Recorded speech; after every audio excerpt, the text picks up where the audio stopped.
In today's video, I'm going to teach you how to install Jira on Windows. If you want a quick and simple way to get Jira onto your Windows laptop or desktop, this process is very straightforward. We'll be using the Microsoft Store, which is one of the easiest and safest ways to install apps on a Windows computer. To begin, open the Microsoft Store on your laptop or desktop. If you already see it pinned on your taskbar or in your Start menu, you can click it directly. If not, that's completely fine.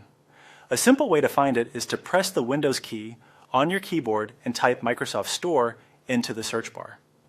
As you type, Windows should show the app in the search results. Go ahead and open it from there. If the store takes a moment to load, just give it a few seconds, especially if your internet connection is a little slow. Once the Microsoft Store is open, move to the search bar at the top of the window and type Jira. This will bring up related app results.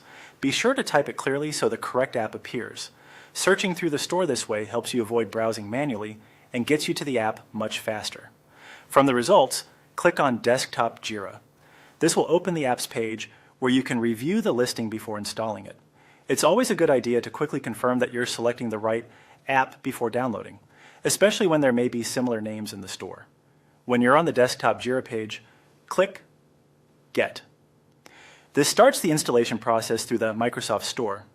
Depending on your computer speed and internet connection, the download may finish quickly or take a few minutes.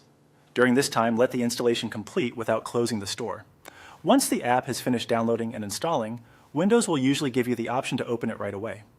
If you don't open it immediately, you can always find it later through the Start menu by searching for Jira. That's it. You've now installed Jira on Windows using the Microsoft Store. If you're following along, take your time with each screen and make sure you're selecting the correct app before clicking Get.